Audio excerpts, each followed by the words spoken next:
नमस्कार सभी साथियों को, आप सबका आपके अपने YouTube चैनल पर स्वागत है। आज की वीडियो में देखने वाले करंट अफेयर। तो आपसे एक रिक्वेस्ट है वीडियो शुरू करने से पहले, क्या है, यदि आपने अभी तक YouTube चैनल को सब्सक्राइब नहीं किया तो आप इसको अभी सब्सक्राइब कर लें और प्रेस आइकन को जरूर दबाएं। प्रेस द बेल आइकन, ठीक है। चलो हम शुरू करते हैं।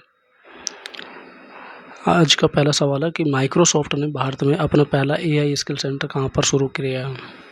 अपना पहला AI स्किल सेंटर कहाँ पर शुरू किया है? दिल्ली विश्वविद्यालय, चंडीगढ़ यूनिवर्सिटी, IIT दिल्ली या अमिटी यूनिवर्सिटी में कहाँ पर शुरू किया है? तो माइक्रोसॉफ्ट ने अपना पहला AI स्किल सेंटर कहाँ शुरू किया है? चंडीगढ़ यूनिवर्सिटी के अंदर शुरू किया है। कहाँ पर शुरू किया है? चंडीगढ़ यूनिवर्सिटी में शुरू किया है। और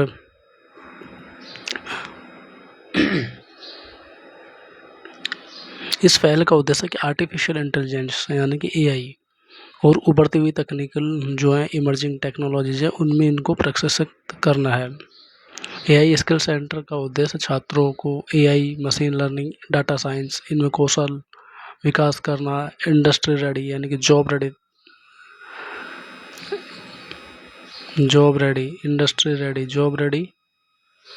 स्किल्स प्रदान करना, स्टार्टअप इनोवेशंस को बढ़ावा देना और डिजिटल इंडिया विजन को मजबूत करना है।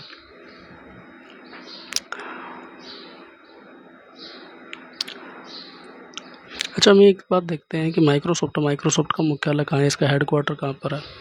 इसका हेडक्वार्टर है रेडमोंड के अंदर, वाशिंगटन में।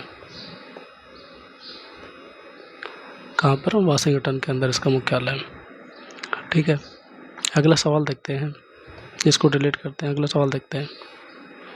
अगला सवाल है आपका कि IPL में 200 विकेट लेने वाले पहले तेज गेंदबाज कौन बन गए हैं? पहले तेज गेंदबाज कौन बन गए हैं? जसप्रीत बुमराह, भुवनेश्वर कुमार, उमेश यादव या मोहम्मद शमी। तो पहले तेज गेंदबाज कौन बन गए जिन्होंने IPL में 200 विकेट लिए हैं? तो सही आंसर हो जाएगा आपका भुवनेश्वर कुमार। इसका सही आंसर क्या हो जाएगा आपका? भुवनेश्वर कुमार। भुवनेश्वर कुमार IPL के इतिहास में 200 विकेट लेने वाले पहले तेज गेंदबाज बन गए, ठीक है। ये क्या है कि स्विंग गेंदबाजी और डेथ ओवरों में नियंत्रण के दम पर इन्होंने अपने ये उपलब्धि हासिल कर ली है। तो IPL की शुरुआत कब हुई थी? IPL की शुरुआत होती है 2008 के अंदर। और इसका संचालन कौन करता है? IPL का संचालन करता है BCCI, board of controller for cricket in India. इसका फुल फॉर्म क्या है?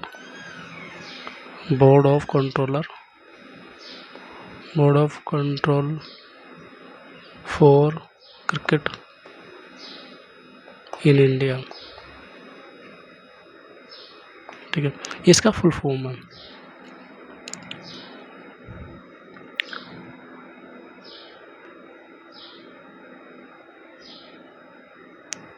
अगला सवाल देखते हैं कि 7 अप्रैल 2026 को WHO का कौन सा स्थापना दिवस मनाया गया है? 76वां, 77वां, 78वां या 79वां? तो कौन सा वाला था? WHO मतलब वर्ल्ड हेल्थ ऑर्गेनाइजेशन, विश्व स्वास्थ्य संगठन। इसकी स्थापना कब हुई थी? इसकी स्थापना होती है 7 अप्रैल 1948 को। तो 7 अप्रैल 2026 को कौन सा हुआ था? ये था 78 78वां स्थापना दिवस मनाया गया था 7 अप्रैल 2026 को। ठीक है, इससे जुड़े हुए चीज़ें अगर देखें तो WHO क्या है कि यूनियन की एजेंसी है जिसका उद्देश्य क्या है? सभी लोगों के लिए बेहतर स्वास्थ्य सुनिश्चित करना। इसका उद्देश्य क्या है? सभी लोगों के लिए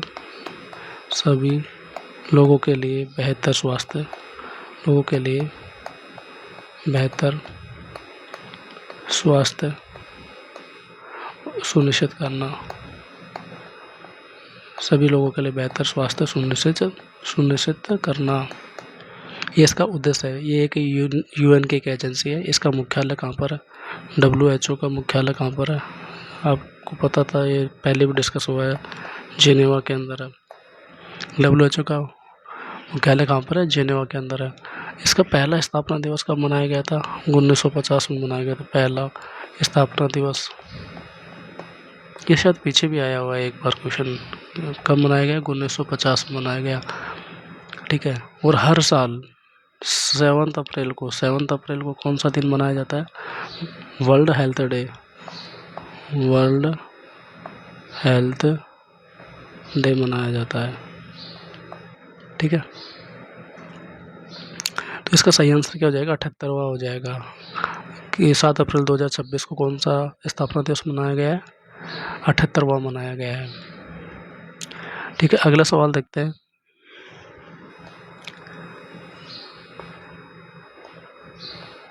अगला सवाल आपकी स्क्रीन पर है कि अंतर निवारण सप्ताह कब मनाया जाता है? 25 से 31 मार्च, 1 से 7 अप्रैल, 5 से 11 अप्रैल या 10 से 16 अप्रैल?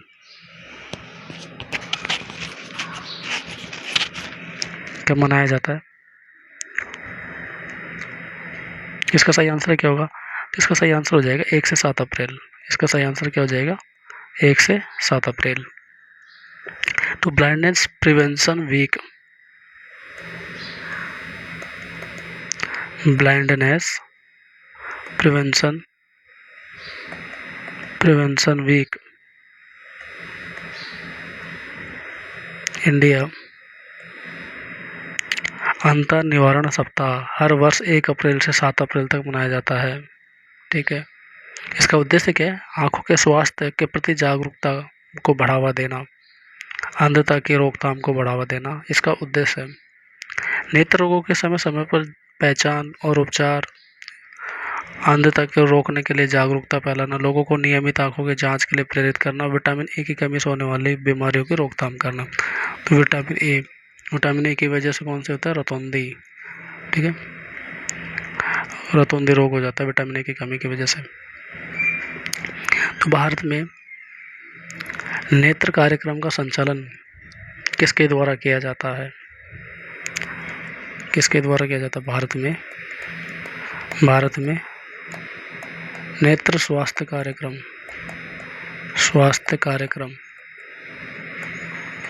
का संचालन, भारत में नेत्र स्वास्थ्य कार्यक्रम का संचालन किसके द्वारा किया जाता है? तो ये किया जाता है ministry of health and family welfare.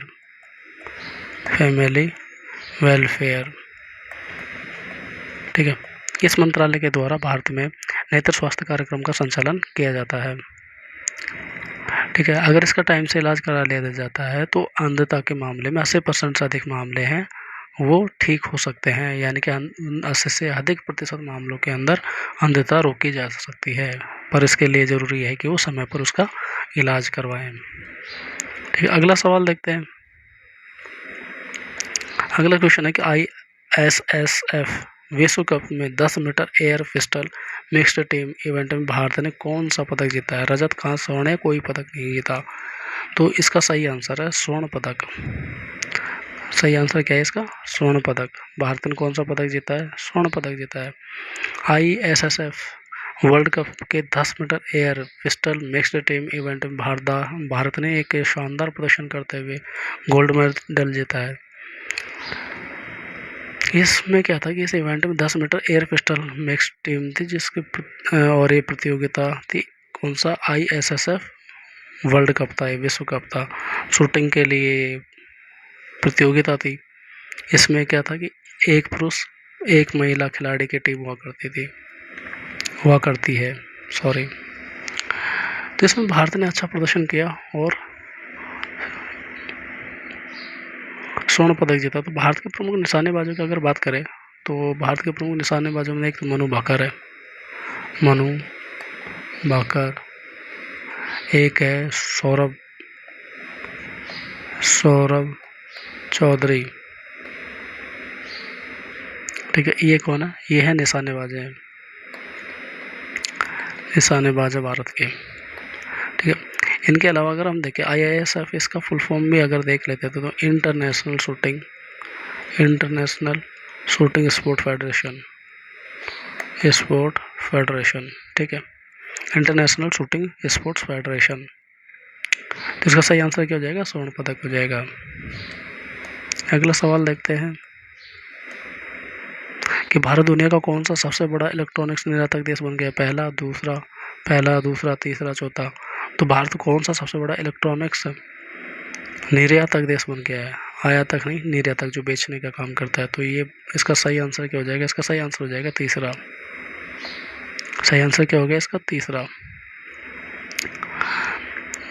तो जो अभी हाल ही के वैश्विक व्यापार डेटा और इलेक्ट्रॉनिक्स उत्पादन या निर्यात रुझानों के अनुसार भारत जो है दुनिया का तीसरा सबसे बड़ा इलेक्ट्रॉनिक्स निर्यातक देश बन गया है, ठीक है। इसमें कुछ जैसे कि प्रमुख कारण जो हो सकता है इसका वो है PLI स्कीम। PLI स्कीम क्या है? Production linked incentive, PLI scheme, ठीक है। यहाँ पे मोबाइल फ़ोन और उन कंपोनेंट्स उनका बड़े पैमाने पर उत्पादन किया गया है। वैश्विक कंपनियों का चाइना +1 रणनीति के तहत भारत में निवेश किया गया है। इसकी वजह से भी ये इलेक्ट्रॉनिक्स निर्यातक है, ये निर्यात बढ़े हैं। मजबूत घरेलू इलेक्ट्रॉनिक्स मैन्युफैक्चरिंग का एक बेस तैयार किया गया है, जिसकी वजह से भी यहाँ पे निर्यात है जो बढ़ा है। भारत में जो इलेक्ट्रॉनिक्स के उद्योग के क्षेत्र में ना तेज़ी से विस्तार हो रहा है। भारत इसके तहत काफ़ी सारी पहल भी कर रहा है, जैसे कि PLI स्कीम आ गया, मेक इन इंडिया आ गया। इसको बढ़ावा देने के लिए कई स्कीमें भी लॉन्च कर रहा है। इसमें जो प्रमुख क्षेत्र है जैसे मोबाइल सेक्टर हो गया, मोबाइल वाला, सेमीकंडक्टर कंपोनेंट्स हो गए, उपभोक्ता के इलेक्ट्रॉनिक्स आइटम जैसे TV एंड अदर अप्लायंसेस वगैरह, ठीक है।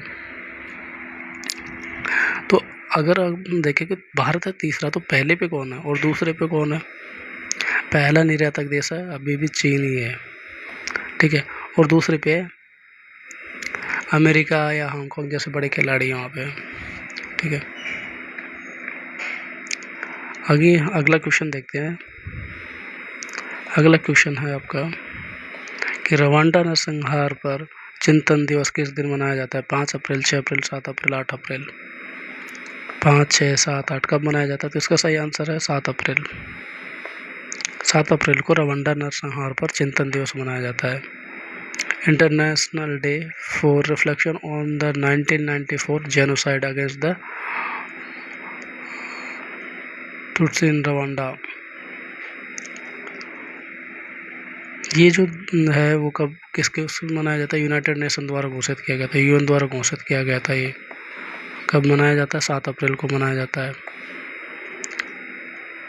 ये 1994 में रवांडा में हुए नरसंहार के पीड़ितों को श्रद्धांजलि देने और ऐसी घटनाओं को रोकने के लिए जागरूकता फैलाने के उद्देश्य से इसको मनाया जाता है।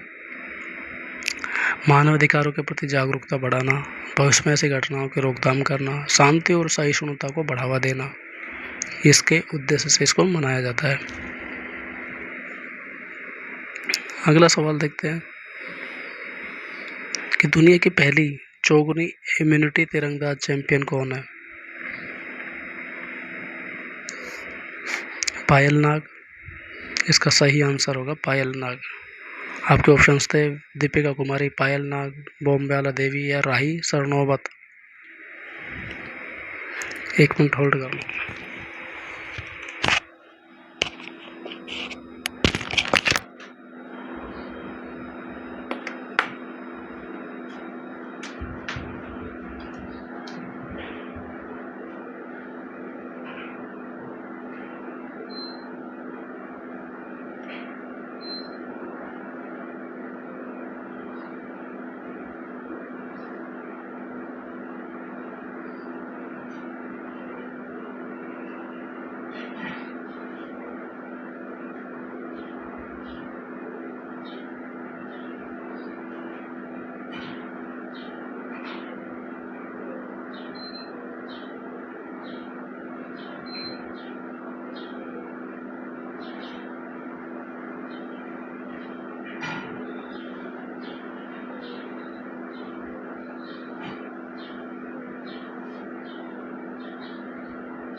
दुनिया की पहली चौगुनी इम्यूनिटी तीरंदाज कौन थी? पायल नाग।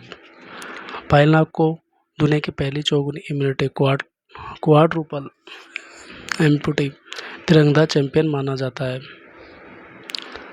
उन्होंने अपनी शारीरिक चुनौतियों के बावजूद पैरा आर्चरी स्तर पर उत्कृष्ट प्रदर्शन करके इतिहास रचाया। ठीक है, तो इन्होंने पैरा आर्चरी की श्रेणी में ये उपलब्धि हासिल किए गए हैं। ठीक है, अगला सवाल क्या है आपका? अगला क्वेश्चन क्या हो जाएगा? अगला क्वेश्चन है we the people of India पुस्तक के लेखक कौन है? We the people of India किसके लेखक कौन है? शशि थरूर, रामचंद्र गुहा, टी.एम. कृष्णा या अरुंधति रॉय? तो क्या होगा इसका सही आंसर? इसका सही आंसर हो जाएगा आपका टी.एम. कृष्णा। इसका सही आंसर आपका क्या हो जाएगा? टी.एम. कृष्णा। इसका सही आंसर हो जाएगा आपका टी.एम. कृष्णा। ठीक है, we the people of India इनके लेखक है टी.एम. कृष्णा।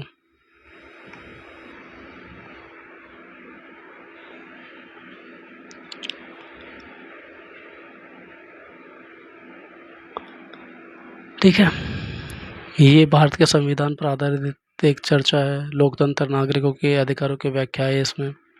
ठीक है, हम बात करें भारत का संविधान के बारे में, तो भारत का संविधान लागू कब हुआ था? संविधान कब लागू हुआ था? संविधान लागू हुआ था आपका कब? ये हुआ था 26 जनवरी 1950 को। कब हुआ था? 26 जनवरी 1950 को। भारत दुनिया का सबसे बड़ा लोकतंत्र है और इसकी जो मूल भावना ना प्रस्तावना में वो शुरू होते हैं we the people of India से। We the people of India, हम भारत के लोग, हम भारत के लोग। और ये जो लाइनें कहाँ से ली गई थी? कौन से देश के संविधान से ली गई थी? ये ली गई थी ऑस्ट्रेलिया के संविधान से। ऑस्ट्रेलिया के संविधान से। ठीक है, चलो अगला सवाल देखते हैं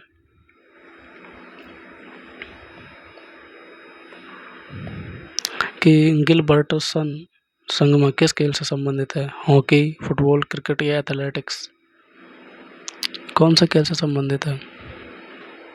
तो इसका सही आंसर हो जाएगा फुटबॉल। इसका सही आंसर क्या हो जाएगा? इसका सही आंसर हो जाएगा आपका फुटबॉल। ये फुटबॉल से संबंधित है। फुटबॉल के खिलाड़ी जो मुख्य रूप से मिडफील्डर या डिफेंडर की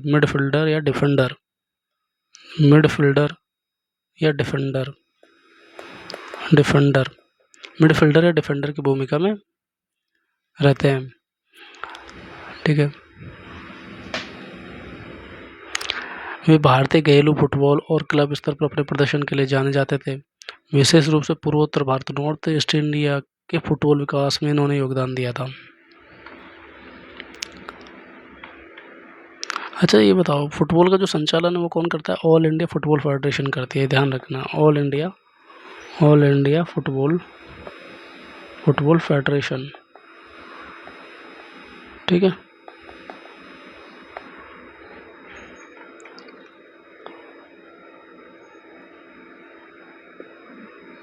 ठीक है। ये जो है ना AIFF, ये भारत का राष्ट्रीय फुटबॉल संगठन है, जो फुटबॉल के खेल को संचालन और नियंत्रण करने का काम करता है। फुटबॉल विश्व का सबसे लोकप्रिय खेल माना जाता है।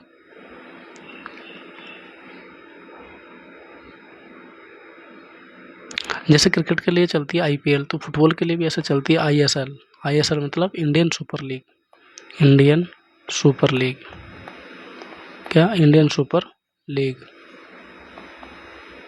Indian super league. अगला सवाल देखते हैं। आपका अगला सवाल है कि वित्त वर्ष 2026 में माल ढुलाई में कौन सा बंदरगाह पहले स्थान पर रहा है? Mumbai port, Jawaharlal Nehru port, Deendayal port या चेन्नई पोर्ट? इसका सही आंसर क्या जाएगा आपका? दीनदयाल पोर्ट। वित्त वर्ष 2025-26 में भारत के प्रमुख बंदरगाहों के कार्गो यानी माल ढुलाई प्रदर्शन के अनुसार दीनदयाल जो पोर्ट है, दीनदयाल पोर्ट है, कहाँ का? इसको बोलते हैं दीनदयाल पोर्ट। दीनदयाल पोर्ट यानी कांडला, कांडला पोर्ट है। ये माल ढुलाई के मामले में पहले स्थान पर रहा है। यह बंदरगाह भारी मात्रा में कच्चा तेल, कोयला, उर्वरक और कंटेनर कार्गो को संभालता है। कांडला कहाँ पर है? गुजरात में। कौन सा? दीनदयाल कांडला पोर्ट, गुजरात।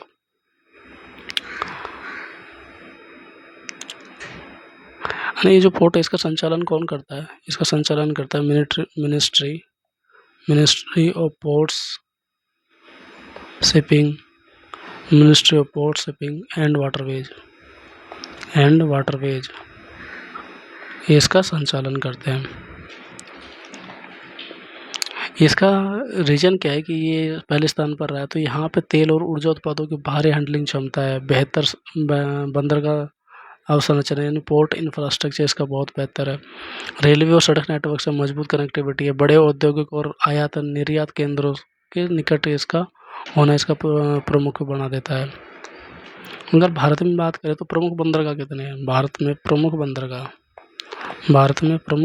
कितने हैं? भारत में प्रमुख बंदरगाहों की संख्या है 12। मेजर पोर्ट्स हैं।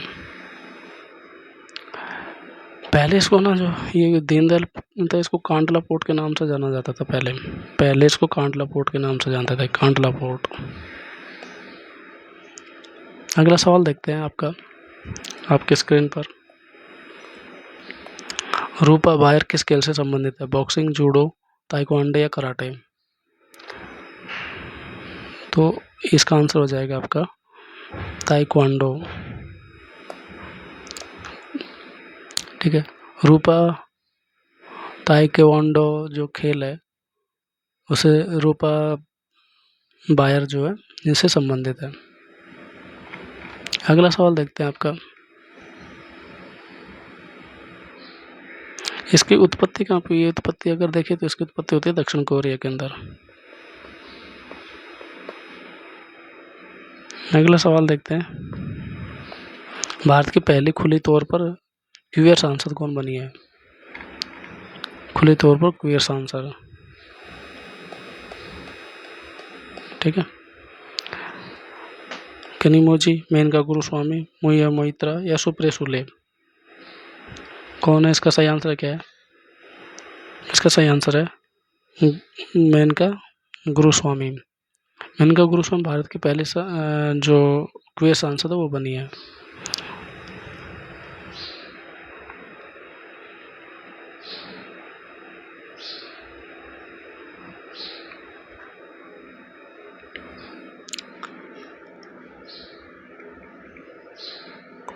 चलो आज की वीडियो में इतना ही।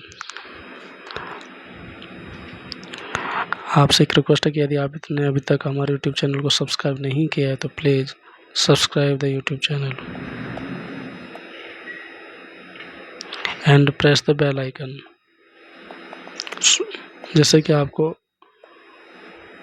नए वीडियोज़ का नोटिफिकेशन सबसे पहले आप तक पहुंच पाए। धन्यवाद।